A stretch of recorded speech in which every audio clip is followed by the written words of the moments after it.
Get outside, for crying out loud. Hey, my name is Eric with a K. I'm the host of the Practical Youth Ministry Tips podcast, and I want to give you 3 tips for running really effective small groups during the summer. It's a great story. It's 6350, and that's not including tips. Now, I love small groups. I think small groups should be really foundational to any ministry because there's something that happens inside of a small group that you can't do when you have a larger group. Now, I know maybe your youth group is 10 to 20 students, and you're like, we're already a small group. I think you can make a small group out of that. It's what we do with our youth ministry, and it's something. There's something to having students sign up for small groups that's different than them just showing up because their parents are dropping them off or whatever.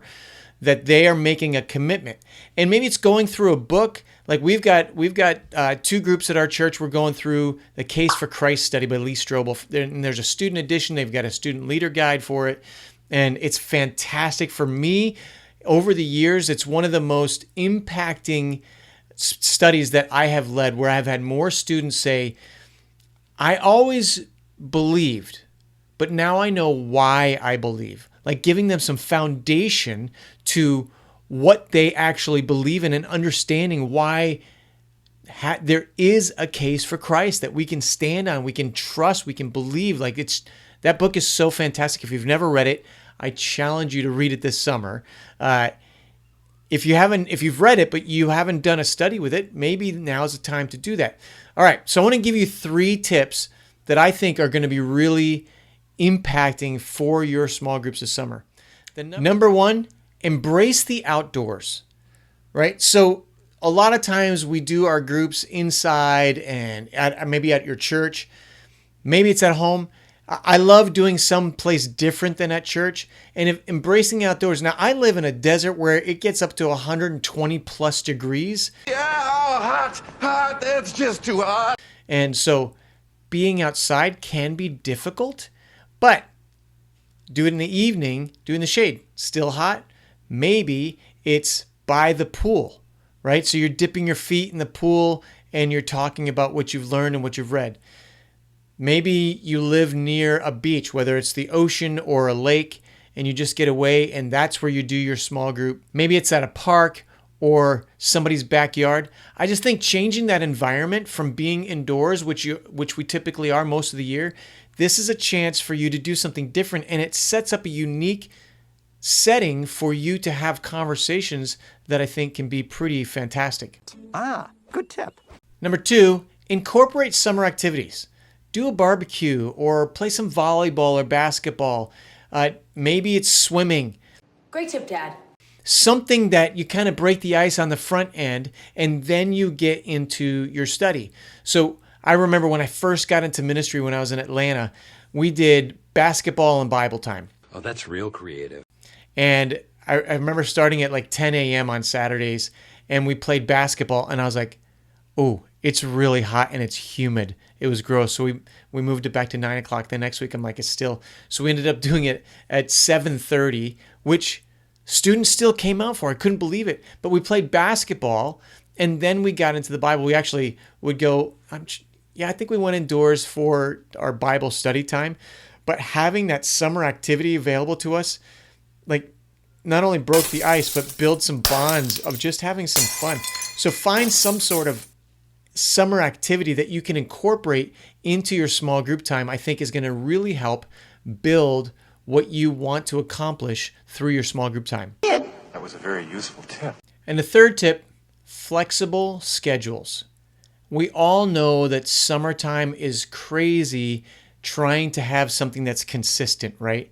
So there's camps and vacations and outings that families do. And if you're not wise and get your schedule, your summer schedule out well in advance, then your families don't know what you're doing. And so they plan their summer schedule. That's a side tip. It's an extra bonus I'd give you. I would say, make sure you get a calendar for your summer out well in advance so families can plan, because a lot of families will plan around your schedule if you give them your schedule. But if you don't give them a schedule early enough, I'm a dad. Like, we've got to plan our summer.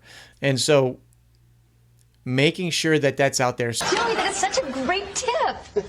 But be flexible. Like, I do like to do a study where I'm like, hey, look, you got to be at least at 80% of our meetings, or it's not really going to work. But sometimes it's the summertime. Maybe you do some like drop-in ones, or you have a couple of slots in the week. We know ever since the pandemic, right? We can offer Zoom in opportunities. So you're on vacation, but you can still be there. Jump in on Zoom. We'll have it on Zoom if you cannot make it that night because you're out of town or whatever. So I really think being flexible, and maybe, you've got 5 or 6 students in your small group and 4 of them can't make next week. Shift it. Change it to a day that everybody can be there, or most everybody can be there. I think that's one of the great things about summer is we can be flexible. So embrace that flexibility and don't be so rigid that like you go, yeah, it's not going to work for you guys to come small.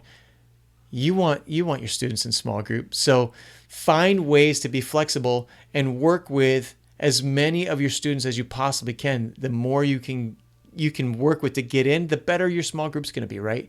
Even if it is some of them are over Zoom or all of them are over Zoom. We have those options now. Or maybe you're going to be at camp, but you still want to run your small group. I've never done it that way, but like our youth pastor is going to continue his small group because everybody in the small group is going to camp. And so they'll do a small group meeting as one of their sessions because they're going through Case for Christ. And his wife is doing the same thing. There's one student that's not going to camp, so they're going to Zoom in. You're making it work. So be flexible. Those are some tips. I think you employ those tips. I think you're going to have a really great small group experience this summer. Got good tips. By the way, I want to give you a free gift. If you've not already downloaded this free gift, I've got a free gift. It's an ebook and a companion audiobook on games. Why we do games in youth ministry, a bunch of low prep and no prep games, and 15 best practices to run games, to be like a master at running games. Maybe it's for you. Maybe you want to download it and give it to your volunteer or students that are leading your games for the summer. That'd be great. This will help them to be better at running those games. There's a link in the description below.